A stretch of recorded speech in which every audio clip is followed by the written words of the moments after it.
Now,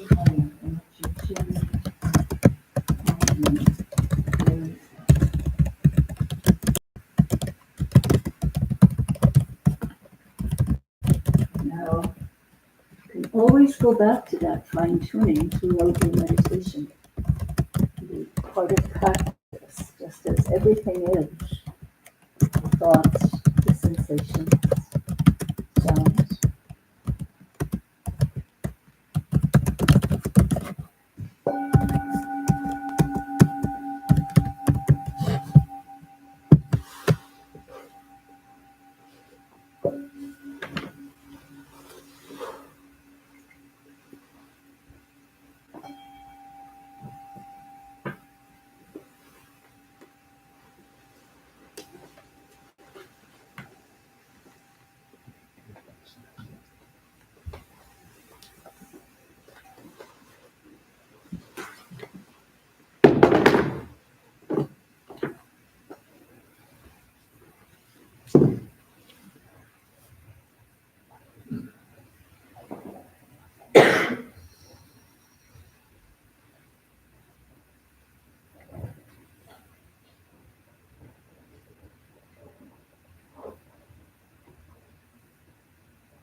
follow along with some stretching, simple mindfulness stretching.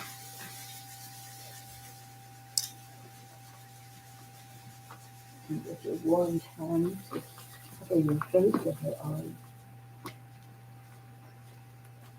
Breathe. Then come using the fingers in a kind of reflexology way on the top of your head.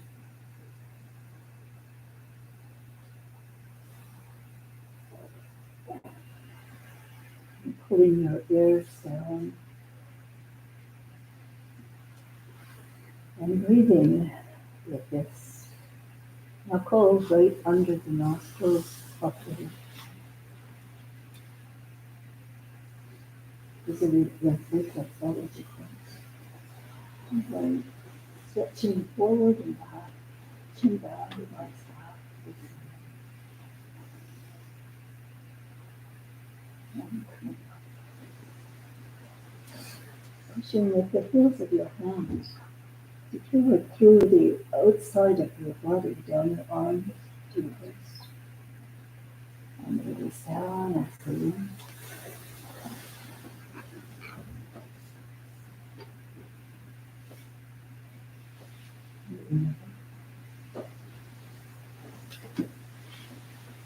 Again, push up with the heels of your hands.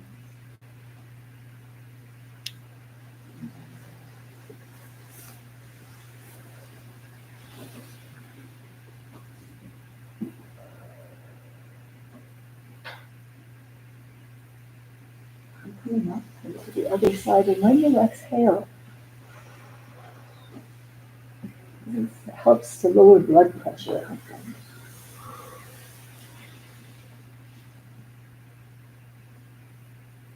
And then coming up and pressing your hands behind shoulder blades, arms together, and exhale forward again.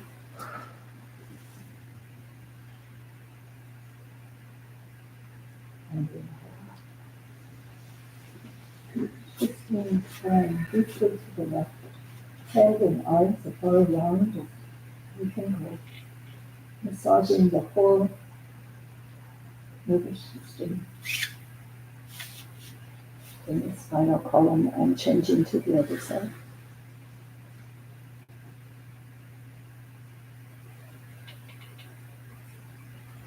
And slowly back, just really feeling how these simple things affect the body.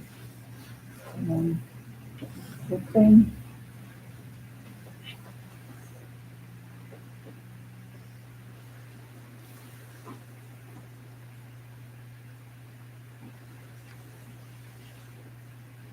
And changing directions.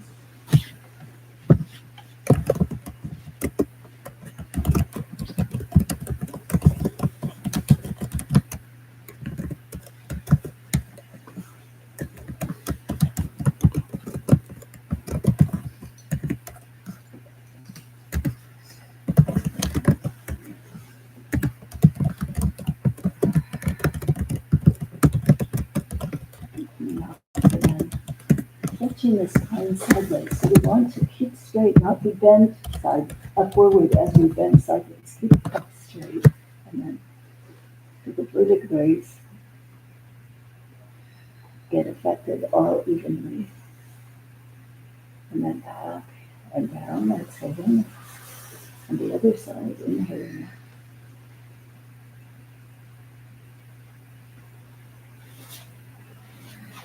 And then bring both hands clasped behind, elbows wide, and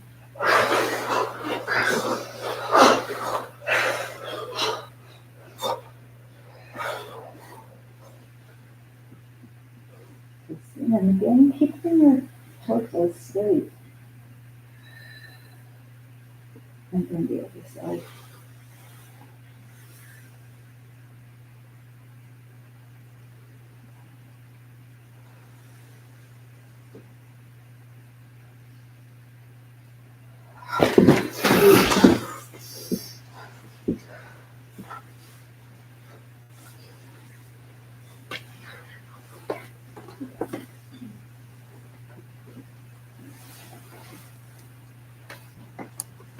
Please sit comfortably. Turn a little bit in this direction, like right, and a little closer.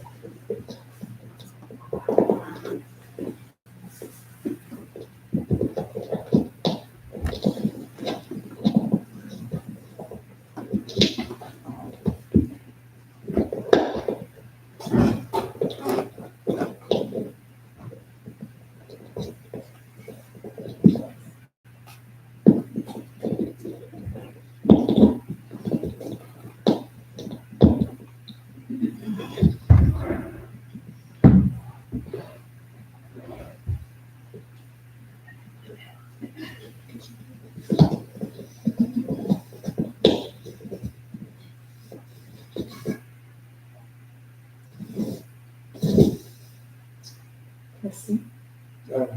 What? Try again. Try again. Yeah. Can you guys hear it? Yeah. Okay. Thank you. Yeah.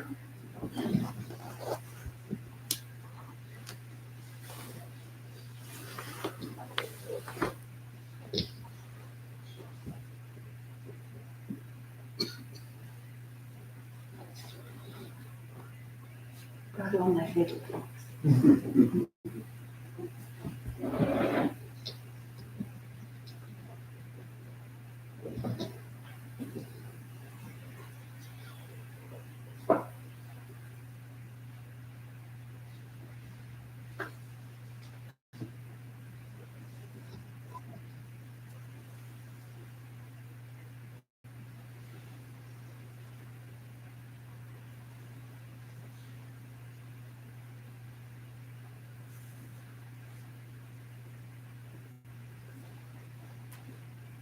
a single daisy fresh in bloom up there, and a whole row of bright pink impatient.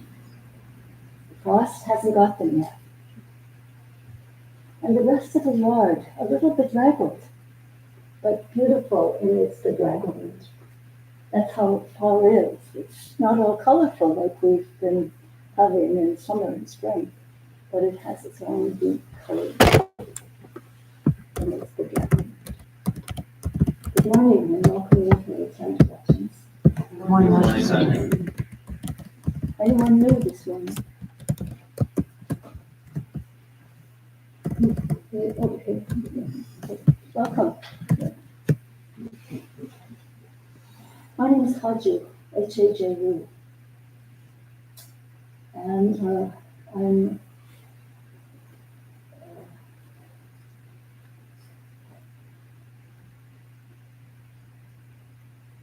one of the old kids. Yeah. And I decided to start with a story that I've told as many times as I've taught the introductory meditation course, which I did about 5 or 6 times a year for about 30 years.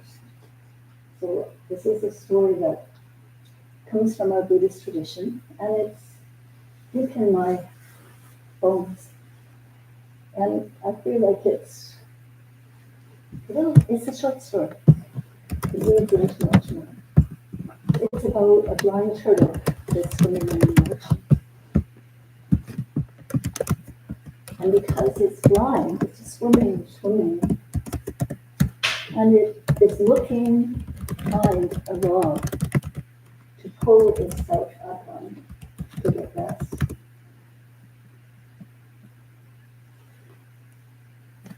And that's hard when you're blind. And so when it finally bumps into one and there's a hole in it and it finds rest, it's very, very rare. And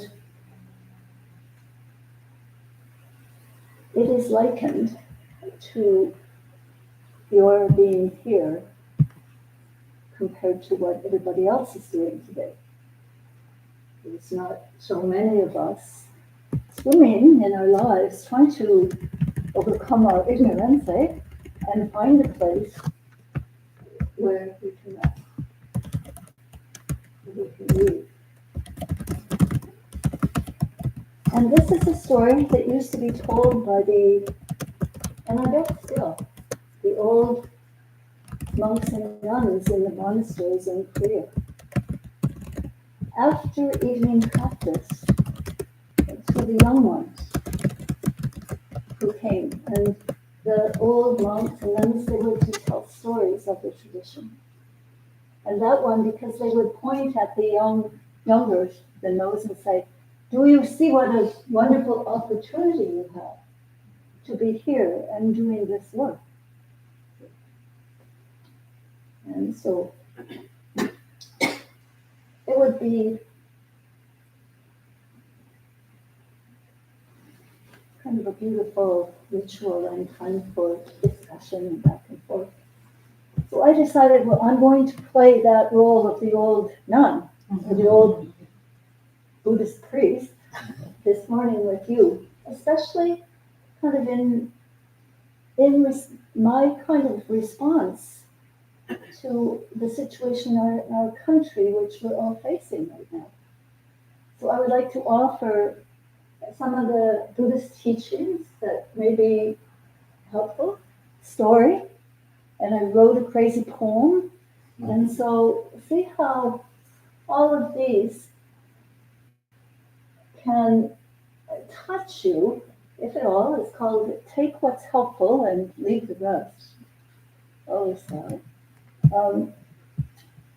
And then I'm hoping we'll have time for us to get into groups and talk about, what are some ways to beautifully respond in an inner way and an outer way to the current situation. Okay? Okay. Are you live? Yes. Just kidding, I'm a ghost. Okay. So the first thing from my pile of books is a teaching, and this is, we at the temple have been reading the Dhammapada, which is like a Reader's Digest of the Buddhist teachings, for about 30 years, every morning at breakfast. I'm also giving you some ideas about rituals and routines that you might like to come up with. And we started it again this week. We do 1 page a day. So it takes us about maybe a year to get through it. Sometimes we spend more time if there's too much on a page. It's just too much to take all at once. So put your hands together as you listen to these words of the Buddha. Chapter 1, Choices, first page. We are what we think. All that we are arises with our thoughts. With our thoughts, we make the world. Speak or act with an impure mind, and trouble will follow you as the wheel follows the ox that draws the cart. We are what we think. All that we are arises with our thoughts. With our thoughts, we make the world. Speak or act with a pure mind, and happiness will follow you as your shadow, unshakable.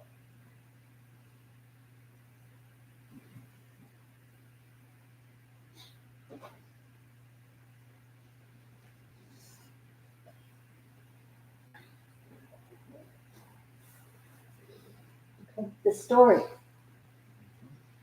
This is a story from a book that some of you may have, and maybe it's been around for a long time. It's by Thich Nhat Hanh. And one day, it occurred to a certain emperor that he only knew the answers to 3 questions. He would never stray in any matter. What is the best time to do each thing? Who are the most important people to work with? What is the most important thing to do at all times? The emperor issued a decree throughout his kingdom announcing that whoever could answer the questions would receive a great reward. Many who read the decree made their way to the palace at once, each person with a different answer. In reply to the first question, one person advised that the emperor make up a thorough time schedule, consecrating every hour, day, month, and year for certain tasks, and then follow the schedule to the letter. Only then he could hope to do every task at the right time. Another person replied that it was impossible to plan in advance and that the emperor should put all vain amusements aside and remain attentive to everything in order to know what to do at what time. Someone else insisted that by himself the emperor could never hope to have all the foresight and competence necessary to decide when to do each thing and every task, and what he really needed was to set up a council of the wise and then to act according to their advice. Someone else said that certain matters required immediate decision and could not wait for consultation. But if he wanted to know in advance what was going to happen, he should consult magicians and soothsayers. Any of this, can you relate to anything? The responses to the second question also lacked accord. One person said that the emperor needed to place all trust in his administrators. Another urged reliance on priests and monks, while others recommended physicians. Still others put their faith in warriors. The third question drew a similar variety of answers. This is a story by Tolstoy, by the way. Some said science was the most important pursuit. Others insisted on religion. Yet others claimed the most important thing was military skill. The emperor was not pleased with any of the answers, and no reward was given. After several nights of reflection, the emperor resolved to visit a hermit who lived up on the mountain and was said to be an enlightened man. The emperor wished to find the hermit to ask him the three questions, though he knew the hermit never left the mountains and was known to receive only the poor, refusing to have anything to do with persons of wealth or power. So the emperor disguised himself as a simple peasant and ordered his attendants to wait for him at the foot of the mountain while he climbed the slope alone to seek the hermit.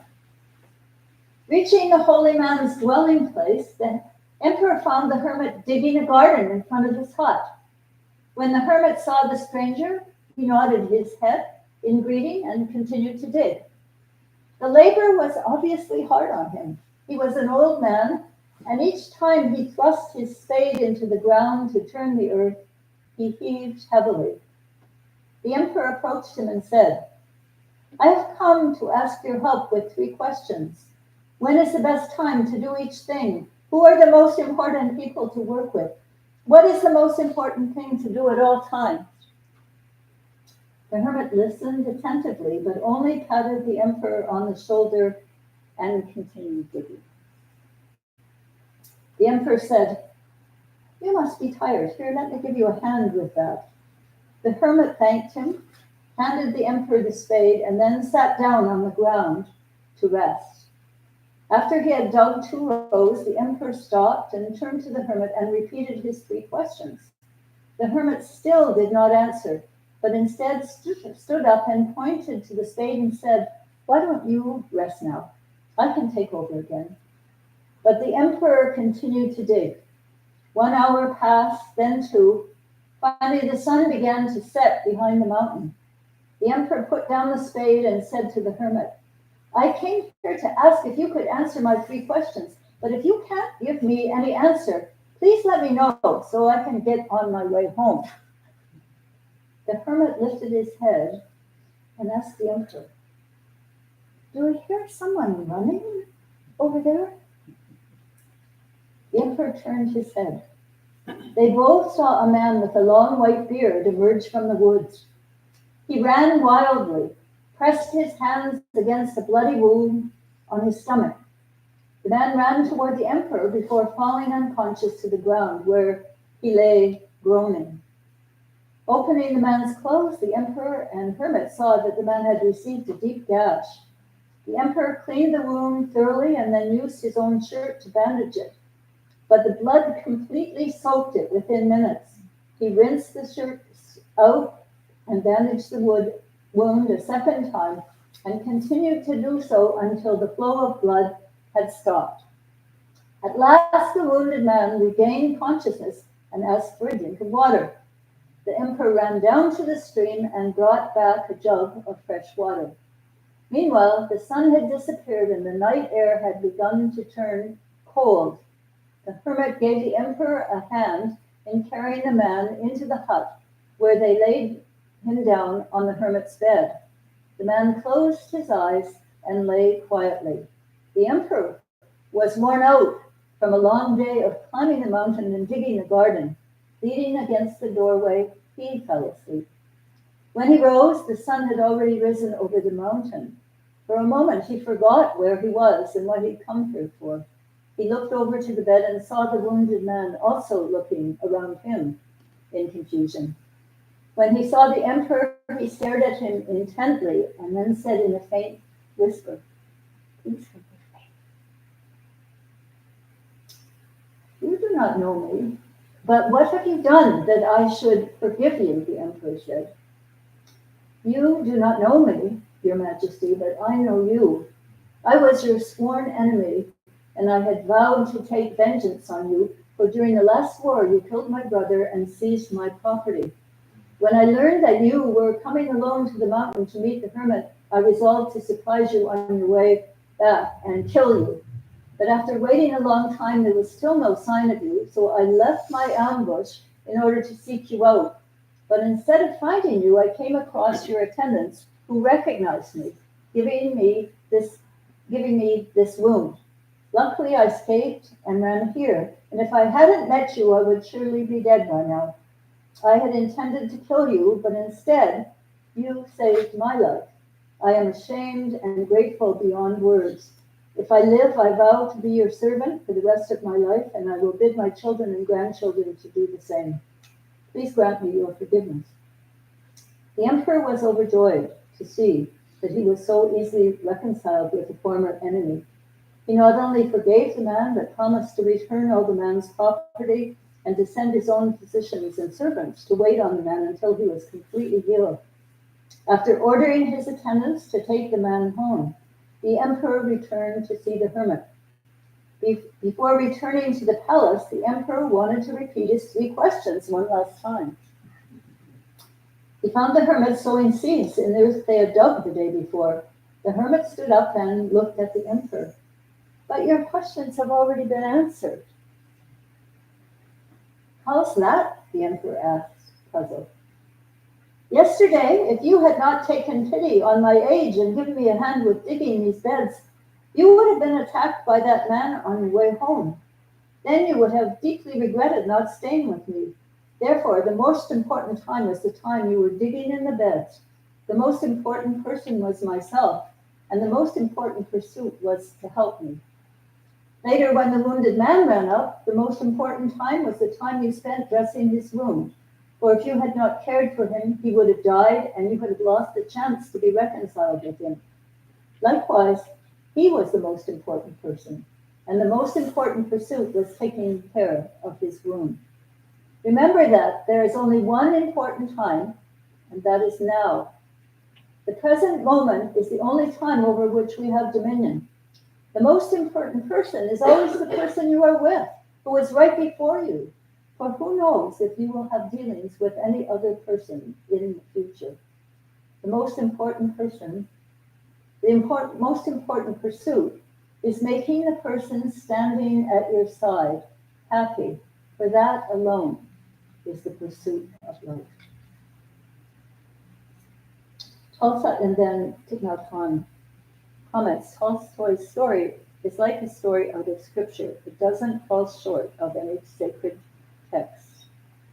We talk about social service, service to the people, service to humanity, service for others who are far away, helping to bring peace to the world. But often we forget that it is the very people around us that we must live for first of all.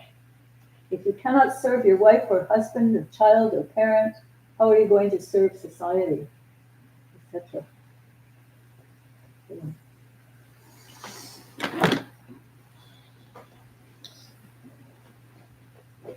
How about a poem now?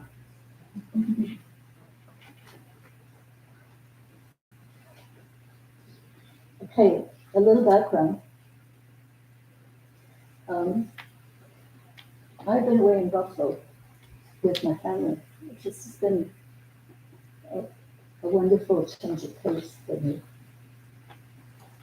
The one lovely thing that I got to do was that my daughter took me to a talk by Tommy Orange, a Native American who wrote the book Through, and it was really touching. I felt like I was completely out of my element because I'm always around here, and it was really good that I was out of my element. I really enjoyed it. And part of the time there, on Thursday, like a day after Wednesday when we woke up to the election results, a friend and a former resident and I get together with one other person to do poetry writing. And so we did that, and she gave me a prompt of a poem. And from the prompt of that poem, I wrote this. And I hardly recognize myself because it feels like it's some part of me that I don't always access. I think there's some interest to it. And I wrote, "Dear friends and members, such a time it is when trees seem deaf, the sky relentless with scam and scum and muck, and I am deeply disoriented for the better. It seems for the better that my favorite habitual patterns won't do anymore. Alas, my favorite habitual patterns won't do anymore. So what shall I do then, dear Haju? Dear Haju, there's a hole in my bucket. It's the opportunity to spread my wings, open my heart and mind, and just do the thing that arises in response to every moment. This is so precious, that tears form. My heart yearns. My hands hold my stomach, which they were at that moment. Oh my gosh, this is the opportunity of my whole lifetime. Could it be that I'm coming alive finally at 80 years, 9 months old? That each moment is always just each moment? That each response is always just each response? And it's divine, divine. This time when the trees are deaf, the sky relentless with scam and scum and muck. Friends, I call to you, I see you, I feel you. Gates are opening, the path is clear.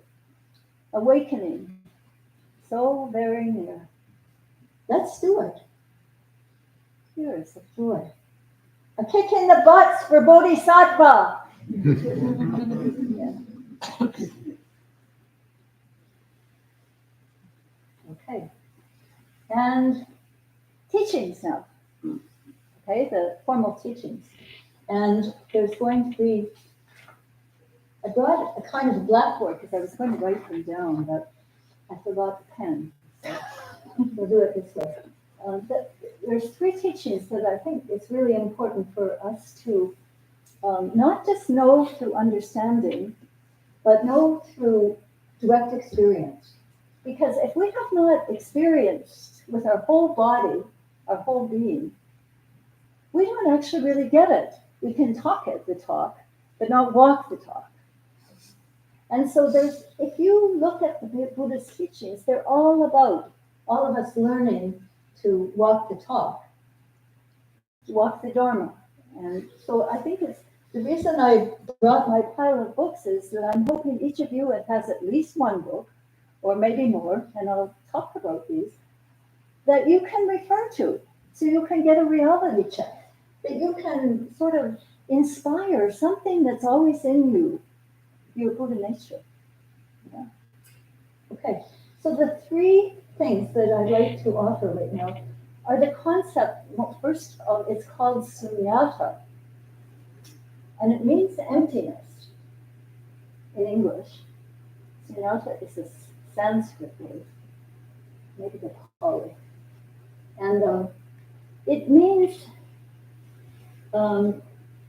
emptiness means that there is nothing that is separate and stands by itself, that everything is interconnected. So everything we do is affected by everyone and everything else. In fact, no self, no others means that we're all one whole. And if this is realized, the way we act, the way we think, the way we speak, because we feel so interconnected, we have the experience, it's different. Everybody benefits. It's called what I do to help myself is helping others. So that's you might hear this word emptiness and think, what? That doesn't sound very interesting or good. But it really refers to empty of a separate self. Empty of a separate self. We could not be without a lot of interconnections. So that's the first one. Sunyata. Please say sunyata. Sunyata. Sunyata. Sunyata. And it means? Emptiness. Okay. The second one is bodhicitta.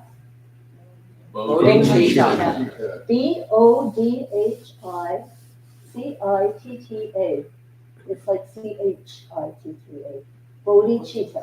Bodhicitta. Bodhicitta means awakened heart.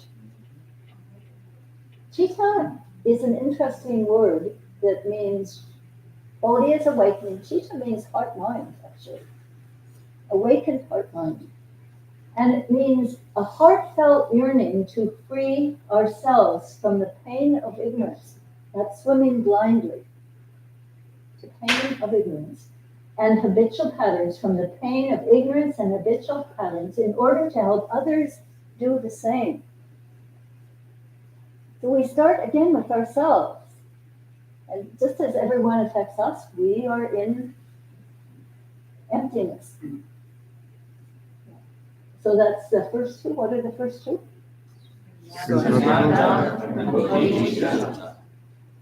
Bodhicitta. And the third one is renunciation. And renunciation, sometimes people think, well, I don't think I really like renunciation. You know, you'll have to give up.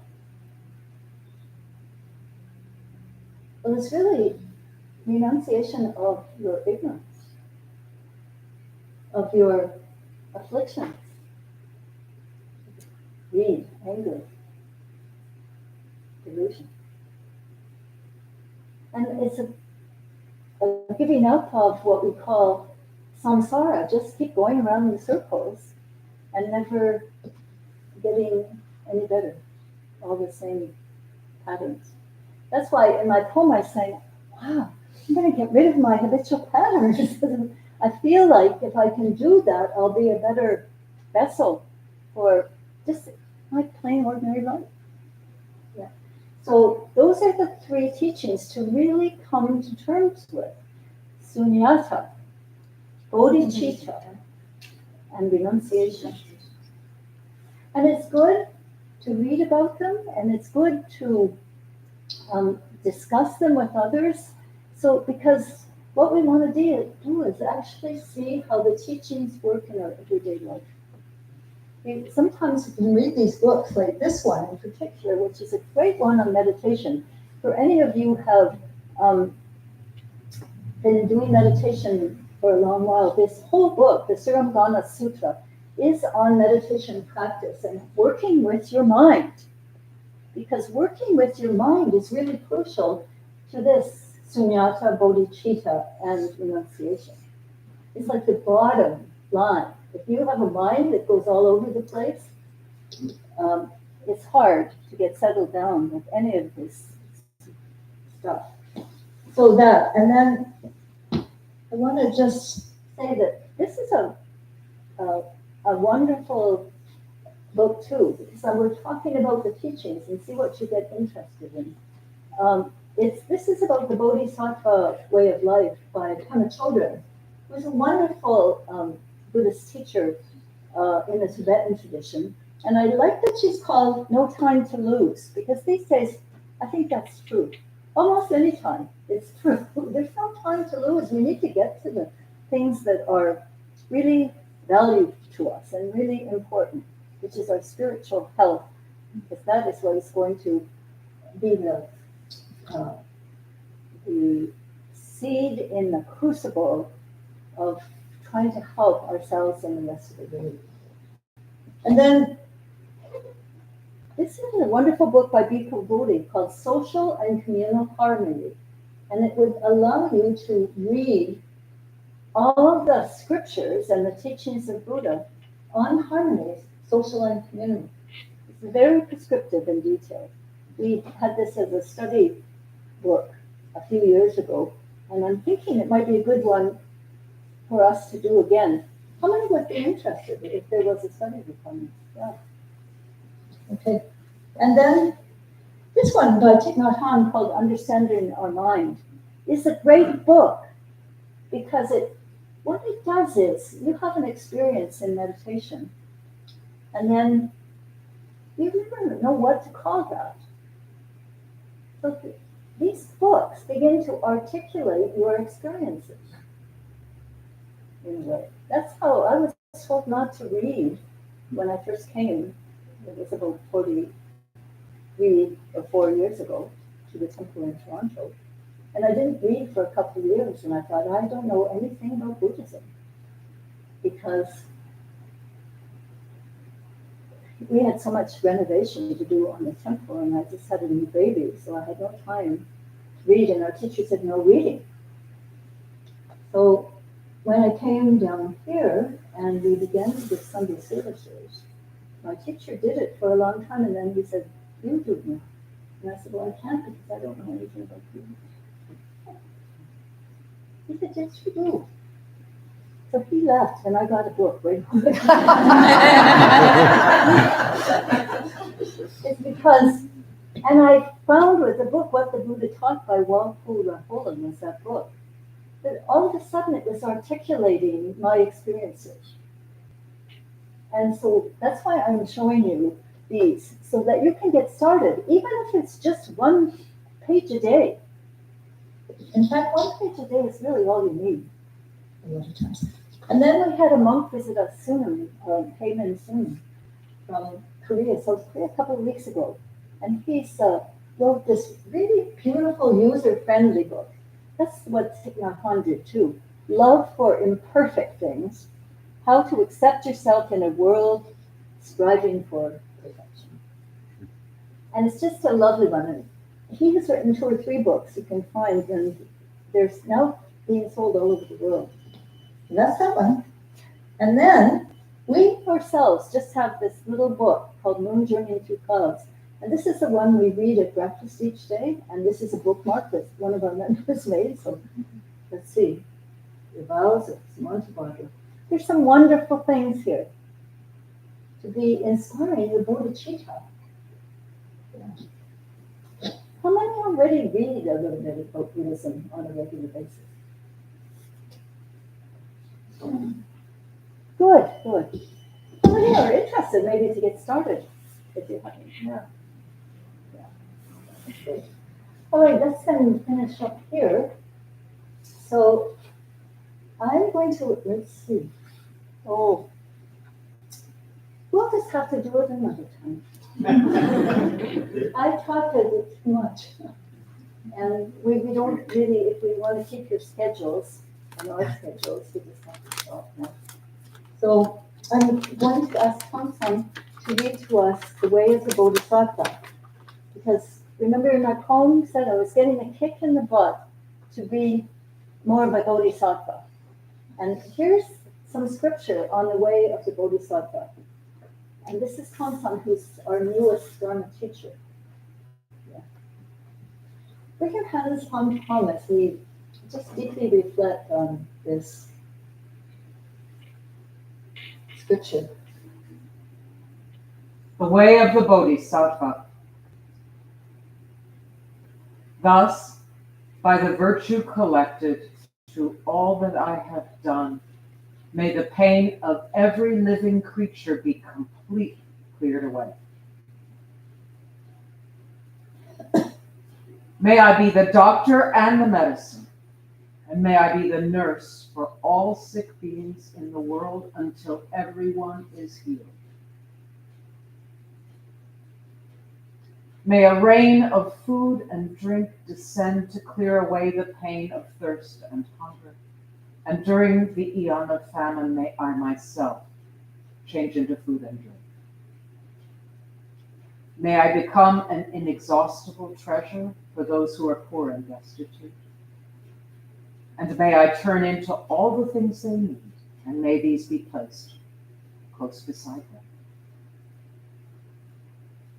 Whether those who encounter me conceive a faithful or an angry thought, may that always be the source for fulfilling all their wishes.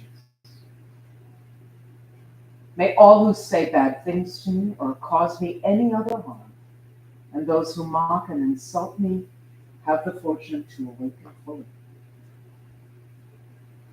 May I be a savior of those without one, a guide for all travelers on the way. May I be a bridge, a boat, and a ship for all who wish to cross the water. May I be an island for those who seek one, and a lamp for those desiring light. May I be a bed for all who wish to rest. May I be a wishing jewel, magic vase, powerful mantras, and great medicine. May I be a wish-fulfilling tree, and a cow of plenty for the world. Just like space and the great elements such as earth, may I always support the life of all the countless creatures. And until they pass away from pain, may I also be the source of life for all the realms of varied beings that reach unto the end of space. Just as the previous bodhisattvas conceived the spirit of enlightenment, and just as they successively lived in the bodhisattva practices, likewise, for the sake of all that lives, do I conceive the spirit of enlightenment, and likewise shall I too successively follow the practices.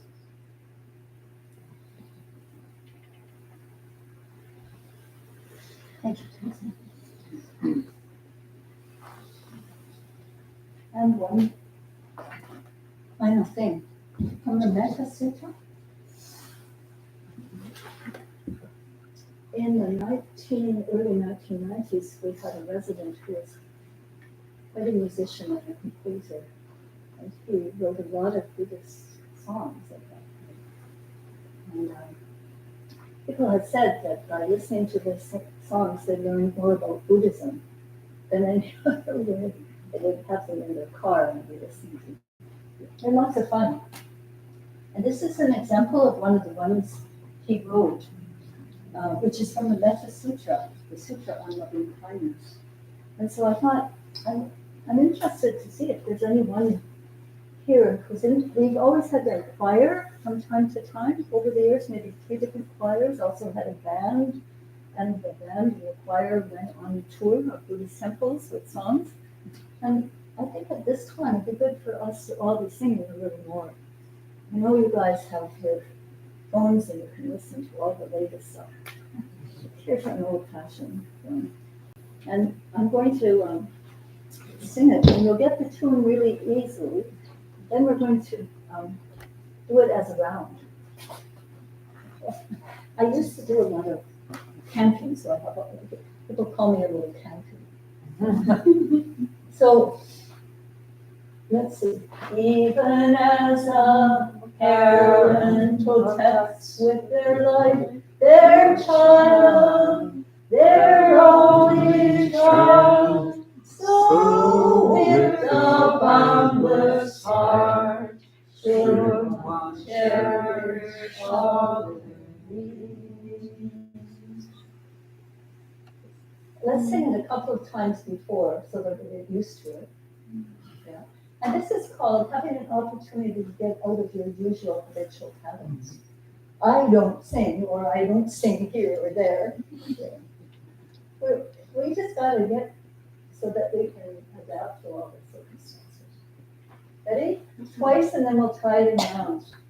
Even as a parent protects with their life their child, their only child, so with the boundless heart should one cherish all things. Even as a parent protects with their life their child, their only child, so with a boundless heart should one cherish all living beings.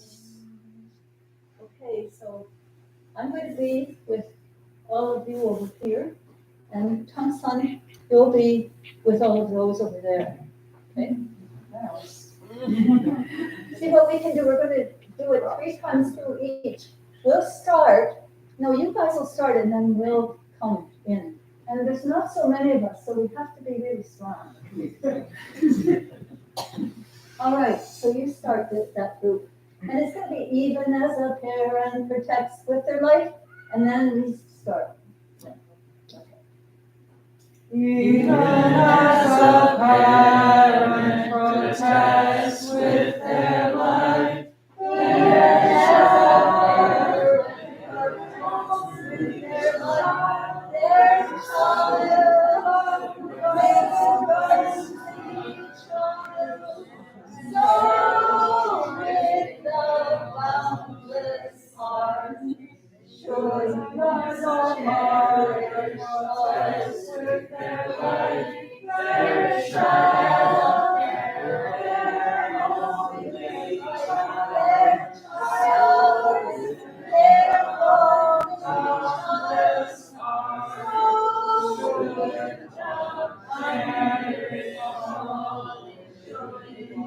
cherish all and as a parent protects with their life their child, their child,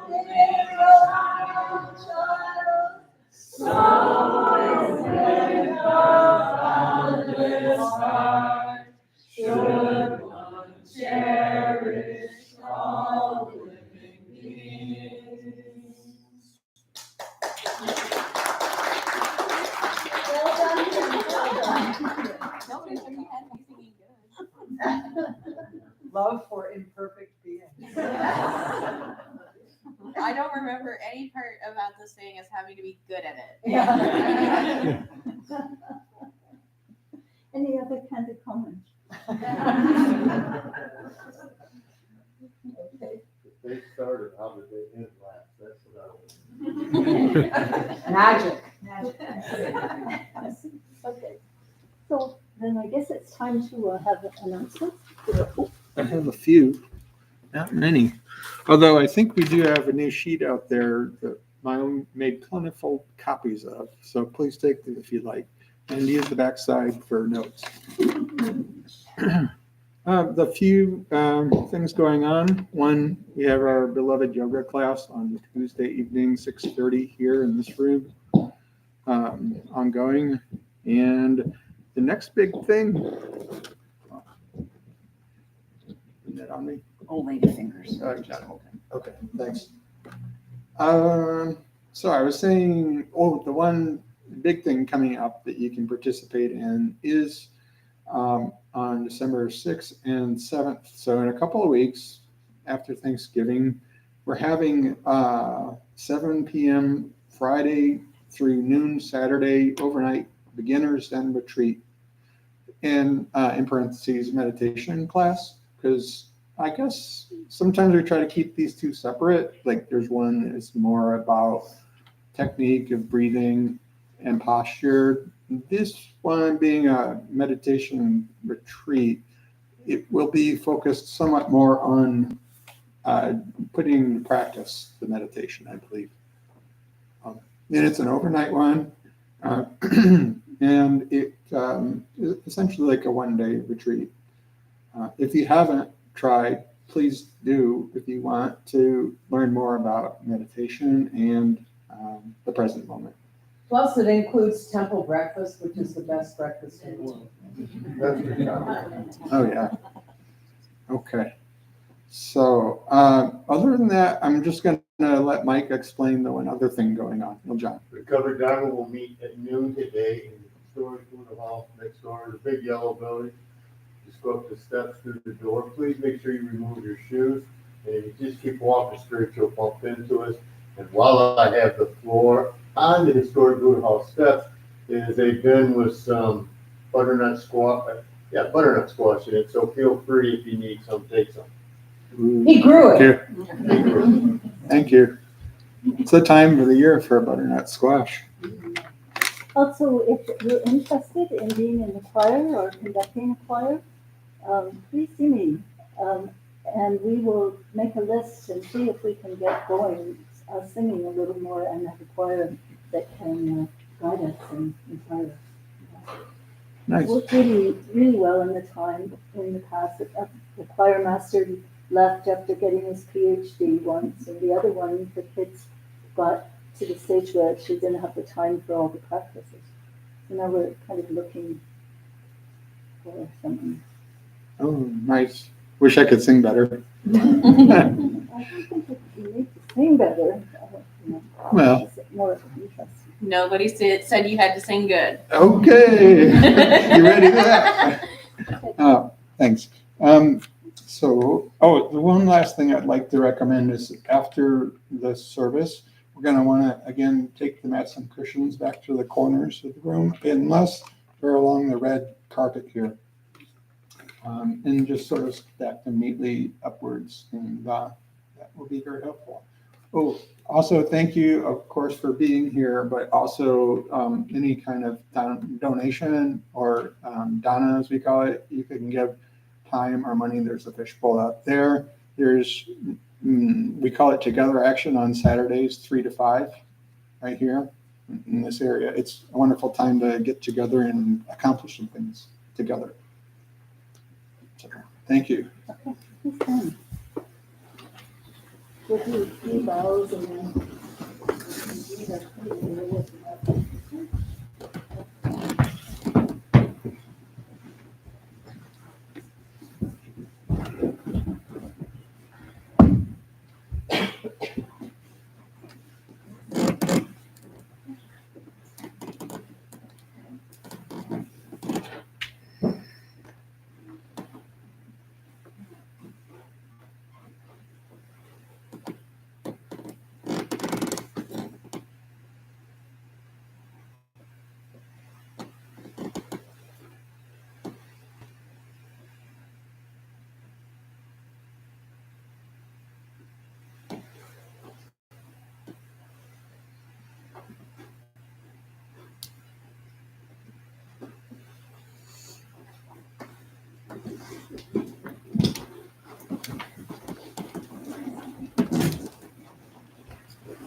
Thank you.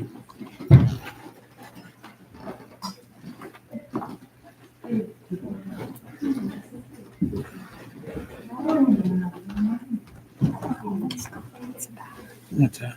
What were all the comments? They couldn't really hear, and it turned out they just more or less needed Haju's mic. But the other thing I noticed is if you use the function button at F12, it will turn the volume, at least on the speakers, up. But they thought maybe it helped with the microphone too. I wonder if it was not pointed to the correct microphone. I wondered about that too. Although Okay, so here's how you check can check. that. It says arrow.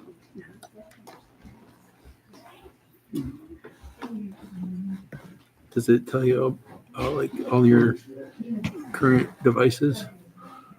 Yeah, it should. There is a place like that. Is it under the settings, maybe? The gear The deer. one? I don't see it on there, but like if you search for settings, Try this. under here, the mic. Yeah. Oh, and there's the settings.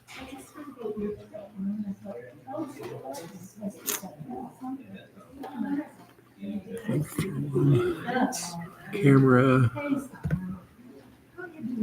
Oh,